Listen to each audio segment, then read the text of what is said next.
하락세 눈으로 확인하자. 주요 아파트 시세와 감정원 시세 동향 보겠습니다. 자, 매매가격 지수 변동률 강남구 지역, 송파구 지역, 서초구 지역 모두 약세로 하락세로 전환을 했습니다. 자, 강남구 지역이 간당간당 하다가 드디어 약세로 전환을 했고요. 송파구 지역 같은 경우는 하락세가 제일 컸습니다. 마이너스 0.04%를 기록을 했고요. 서초구 같은 경우도 약세로 들어갔는데 전셋값은 조금 이제 하락세를 멈추고 보합으로 안정된 흐름을 가고 있습니다. 자, 강동구 지역 같은 경우도 마이너스 0.05%로 8주 연속 상승세가 줄어드는 모습. 자, 강동구 같은 경우는 이제 9.13 부동산 대책 이전에 정말 많이 올랐죠.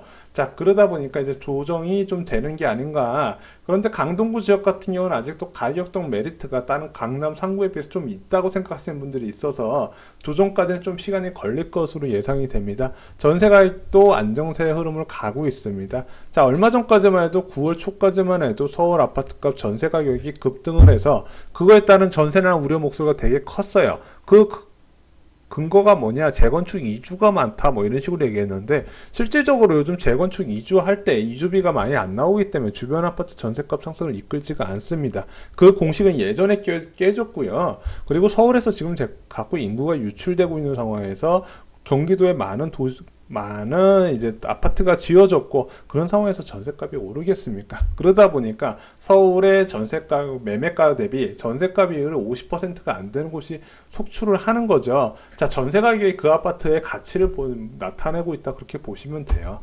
자, 그러면은 한 가지 더 볼게요. 자, 송파구 지역 같은 경우 0.01%예요. 자, 지난주에 보합 이번 주 0.01%인데 지금 오늘 날짜 이제 11월이 이제 돼 가고 있는데 헬리오시티 입주 예정일은 제가 알기로는 12월 31일부터 3개월 기간 동안입니다. 자, 그런데 이 아파트 지금 이 헬리오시티에 대한 역전세는 있냐 없냐, 특히 언론에서 보수 언론에서 이 헬리오시티 입주는 아무 영향이 없을 것이다 이렇게 장담을 하고 있어요. 그래서 그 근거가 뭐냐 봤더니 이미 선계약이 많이 돼 있고 두 번째는 집주인들이 많이 입주할 거라 이 두 가지 근거를 들었는데 자, 한 언론 보도가 나왔죠. 선계약된 거 분석 얼마나 돼서 얼마나 진행됐나 까봤더니 0.2% 전체 입주 물량의 전세 계약 0.2%밖에 안 됐더라.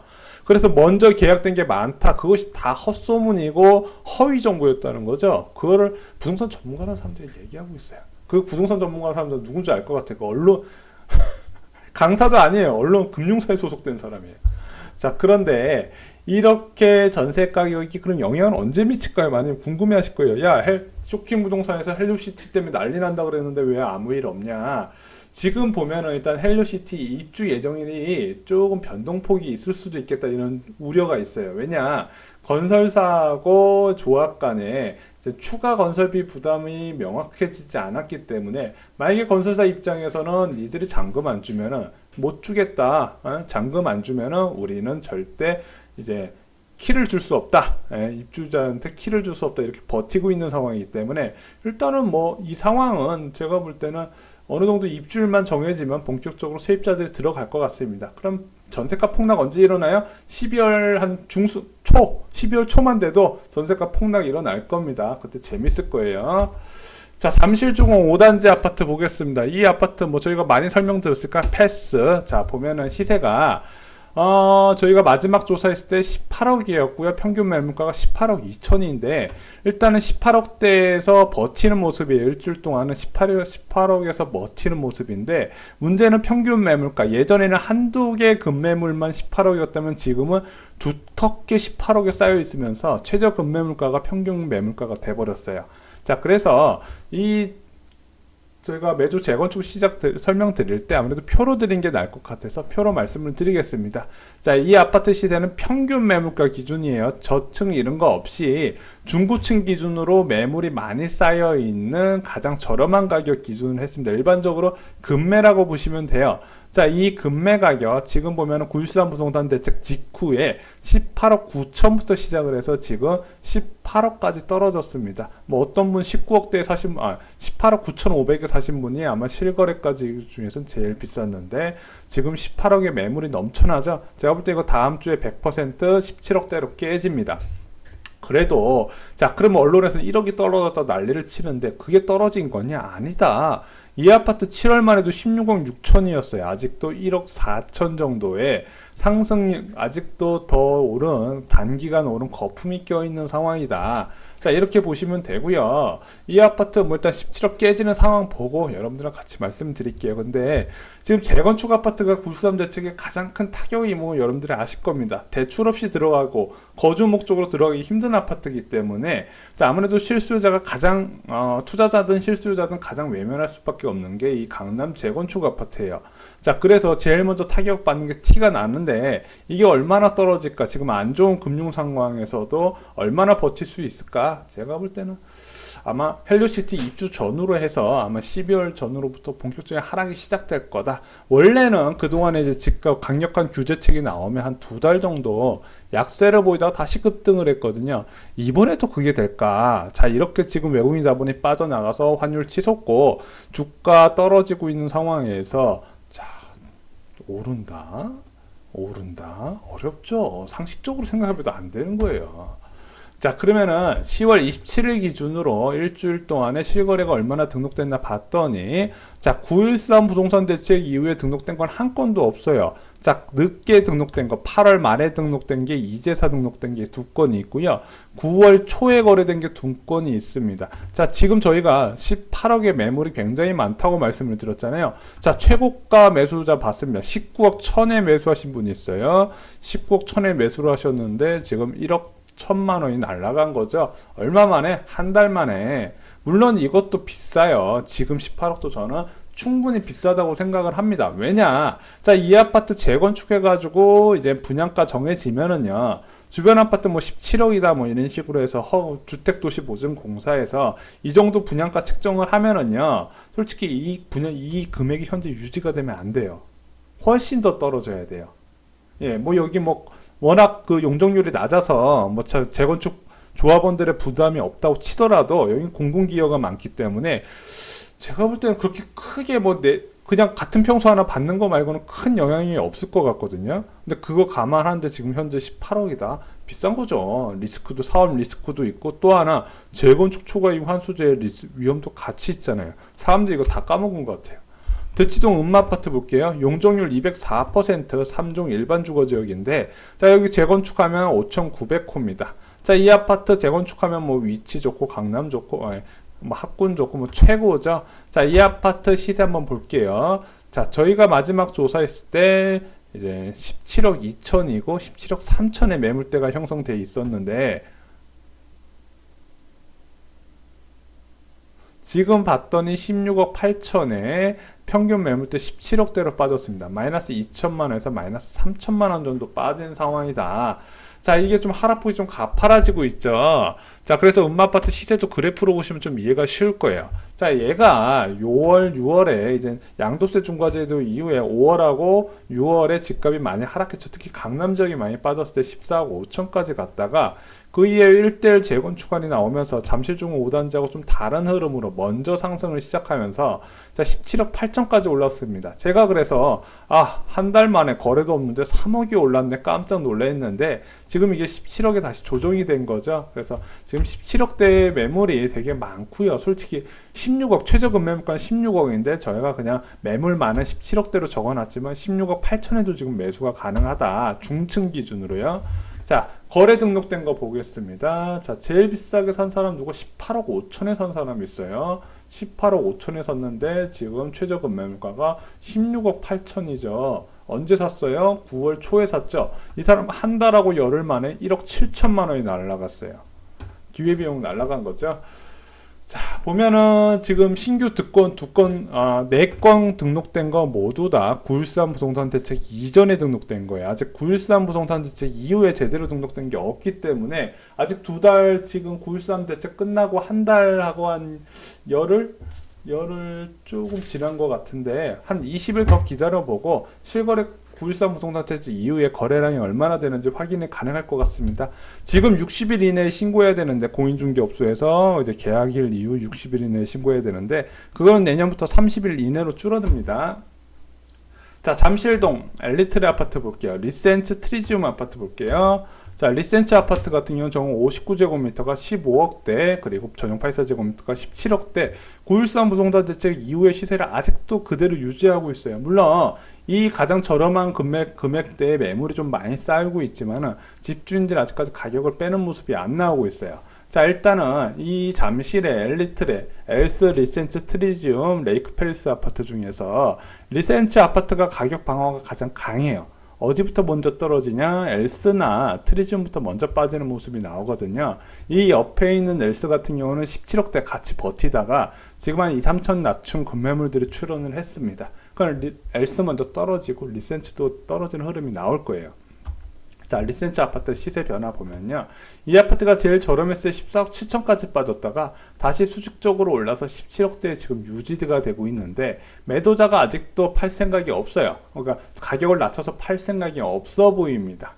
자, 그럼 이 아파트 제가 언제 들어가야 되는지 말씀드렸죠. 올해 12월 이제 지나고 내년 한 1월부터 3월까지를 보시면은 전세 만기되는 아파트 중에서 역전선에는 못 이겨서 급매물로 나오는 아파트가 있을 겁니다. 그 시기 한번 잘 노려보시고요. 이번 겨울은 제가 생각하기에는 굉장히 추운 겨울이 될 것 같아요. 자, 부동산 시장뿐만 아니라 대외 경제 여건이 굉장히 안 좋은 흐름으로 가기 때문에 자, 리센츠 아파트 뭐 17억 너무 비싸고 안 떨어진다 하실 필요 없이 상황을 보시면 이미 주변 아파트가 하락세가 시작됐기 때문에 금방 조정이 될 것이다 이렇게 보고 있습니다. 자, 말이 17억이죠. 이거 투자 없이 자, 27억 아파트 전세값 지금 한 8억에서 8억 5천 전후거든요. 그럼 이 아파트 지금 9억 뭐 전세 8억 들어주고 내 자본 9억 아니구나. 9억 들어가야 되잖아요. 그럼 내 자본을 9억 두고 갭 투자하기는 어려우니까 대출을 껴야 되는데 이 대출이 막혔어요. 게다가 내년 1월 1일 되면은 공시가격 또 확실하게 많이 뜰 텐데 그렇게 되면 종부세 부담까지 있는 아파트라서 고가 아파트는 타격을 받을 수밖에 없다. 이미 갭 투자는 서울에서 자취를 감춘 상태다. 그 부동산 오른다고 주장하시는 강사분들도 서울 수도권 지역에서는 추천 안 하잖아요. 서울 지역에서는 추천 안 하잖아요. 자, 리센츠 아파트 전세 매물 볼게요.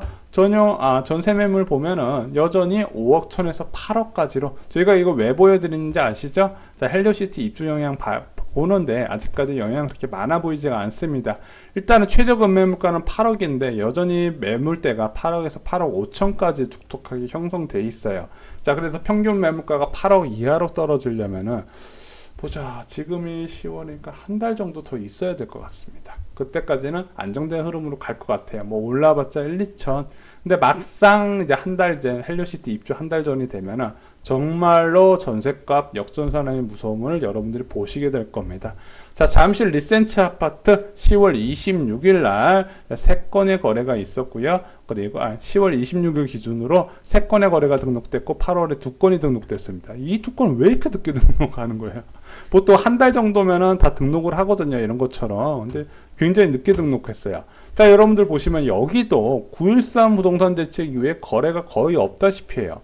자, 이거 금액 보면은 뭐 9.13 대책 직후에 약간 기존 가격보다 한 1, 2천만 원 싸게 계약한 물건 말고는 그 위에 한 건도 없어요. 리센츠뿐만 아니라 아까 잠실주공 5단지 음아파트 모두 다 비슷한 상황입니다. 강남 지역 거래가 씨가 말랐는데 일각에선 97%가 감소했다, 거래량이. 자, 이 정도면 솔직히 거의 뭐 전멸 상태잖아요. 그럼 이렇게 한 달 정도 지금 집주인이 버텼으니까 급매물이 좀 늘어나고 있긴 한데 아까 말씀드렸다시피 이제 그 전에 5월부터 6월에 집값 급락했던 거에 비하면 아직까지 평균적으로 10%는 비싼 가격이에요.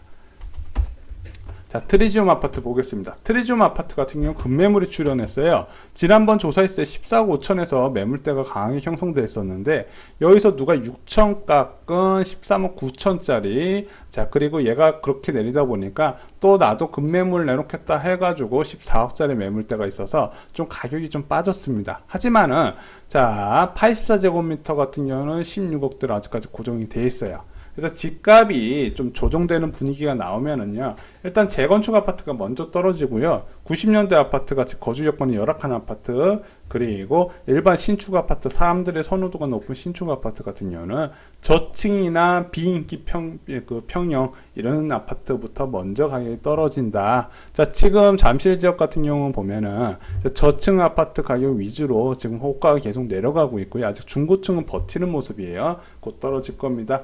자, 트리지움 아파트 보면은요, 거래는 한 건 등록됐습니다. 9월 이제 1일부터 10일 사이에 14억 5천 주고 전용 59제곱미터를 매수하신 분이 있으신데, 자, 이분 이후에는 거래가 등록된 게 없어요. 8월에 이렇게 거래가 많이 등록됐는데 그 이후에 없더라. 특히 9.13 부동산 대책 이후에 트리지움 아파트도 완전히 거래가 씨가 말랐다는 거. 자, 그래서 이런 고가 아파트, 10억 이상의 고가 아파트는 투자 수요가 들어가지 않으면 집값 상승이 힘들어요. 내가 이 집을 실수요로 들어가려고 하면은 솔직히 말이 17억이죠. 의사 부부가 연봉 1억 7천짜리 의사 부부가 1억 7천 모으려면 얼마나 걸릴 것 같습니까? 아, 죄송합니다. 1억 7천이 아니라 17억 모으려면 얼마나 걸리겠습니까? 14년이 걸려요. 한 푼도 안 쓰고. 세후 1,000만원씩 받는 전문의 종합병원의 의사도요, 한 푼도 안 쓰고 14년이 걸려요. 그러면 자녀들 교육비 쓰고 생활비 쓰고 품위 유지하면서 쓰면은 사실상 마련이 불가능하다는 얘기입니다. 자, 서울 아파트 거래량 보겠습니다. 자, 10월 27일 오늘 날짜 기준으로 보면은 자, 9천 건 정도 등록돼서 제가 볼 때는 한 10,000건 선에서 이번 달은 등록이 될 것 같습니다. 그럼 9.13 부동산 대책 이후에 시장을 보려면 11월 등록권을 제가 보라고 말씀을 드렸어요. 제가 볼 때는 좀 늦게 신고되는 건까지 감안하면은 한 6천에서 7천 건으로 등록이 될 거다 이렇게 예상을 합니다. 자, 제가 말씀드렸다시피 4,000건에서 5,000건 때면은 집값이 급락을 하더라. 어디서부터? 투자 수요가 많은 단지부터, 전세가율이 낮은 단지부터 급락을 한다. 기억하시고요. 자, 주택 전 가격 동향 보면은요, 지금 전주에 비해서 전국 쪽폭 줄었고 수도권은 좀 올랐어요. 왜 올랐나 봤더니 경기도가 많이 올랐습니다. 자, 지방 같은 경우도 하락폭을 키웠고 서울 지역도 하락폭을 키웠어요. 자, 지방하고 서울이 약세인데 수도권이 경기도가 오르는 여러분들이 잘 못 보시는 상황이 벌어지고 있어요. 자, 전세가액지수 변동률 보면은요, 조금 수도권 지역이 상승폭을 키웠고요. 서울 지역도 전세값이 조금 올랐어요. 이 왜 차이가 나냐? 강남 지역은 안정세인데 강북 지역이 좀 올라서 그렇습니다. 경기는 보합, 인천은 이제 소폭 오르면서 강북 지역을 말고는 대부분 안정된 흐름으로 가고 있어요. 자, 매매가액지수 변동률 보면은 강남이 먼저 떨어지는 모습이 나오죠. 이것도 양도세 중과제도 시행 이후에 같은 모습이에요. 강북 지역 같은 경우도 이제 조금 뒤늦게 떨어지더라고요. 인천 지역이 오랜만에 좀 반등을 했습니다. 자, 예전에 이제 한국감정원에서 지도에다가 이렇게 지역별로 집값 상승 내역을 보여줬는데 요즘 그걸 안 보여주니까 되게 불편해요. 자, 보면은 매매가액지수 변동률을 보면은 제가 아까 말씀드렸다시피 강남 4구가 먼저 하락을 했고요. 자, 용산 지역은 하락할 거라 예상인데 0.01%는 일단 소폭 상승을 했습니다. 그 외에 좀 인기 있는 지역들 서대문, 마포, 그리고 양천구, 그리고 영등포, 동작구 뭐 이런 지역들 모두 다 지금 또 약세를 띠고 있는, 약세로 지금 넘어갈 준비를 하고 있다. 자, 그래서 이렇게 메인 지역 먼저, 강남 먼저, 그 다음에 마용, 성광, 그 다음에 주변 지역으로 퍼지면서 집값 하락은 주변 지역으로 빠르게 퍼져나간다. 이렇게 말씀을 드립니다. 자, 경기도 같은 경우는요, 일산 동구 성구가 지금 갑자기 많이 오르고 있어요. 자, 광명시 같은 경우도 오르고 있고요. 김포 지역도 상승세가 이거 0.1% 이상이에요. 자, 그래서 이거 얼마 전에 이제 강사분들이 막 그쪽 찍어가지고 막 휩쓸고 다닌다 이런 소문이 있었는데, 뭐 보자, 용인 지역, 그러니까 지금 비규제 지역에서 용인시랑 김포랑 그리고 여기는 안 나와있지만 부천 지역을 좀 많이 찝으시는 것 같아요. 자, 그래서 그쪽 지역에 대한 상승 기대감이 있을 수 있겠지만은 제가 말씀드렸다시피 부동산은 전반적으로 다 같이 움직인다. 결국엔 서울이 떨어지는데 서울 너무 무시하고 나아가 우리 비규제 지역이 오른다. 그걸 하극상이라고 그러죠. 그러긴 사실상 쉽지가 않아요. 네, 부동산 중장기적으로 봐야 되는 상품인데 잠깐 상승에 급등에 눈멀어서 들어가지 마시고요. 신중하게 공부 열심히 하시면서 스스로 준비하시기 바랍니다. 가장 좋은 부동산 선생님은요, 그냥 내가 알고 있는 지역이고요. 내가 알고 있는 지역, 그냥 그 동네 부동산에서 몇 마디 들어보세요. 그게 제일 좋아요. 이상으로 쇼킹 부동산 마치겠습니다. 좋아요하고 구독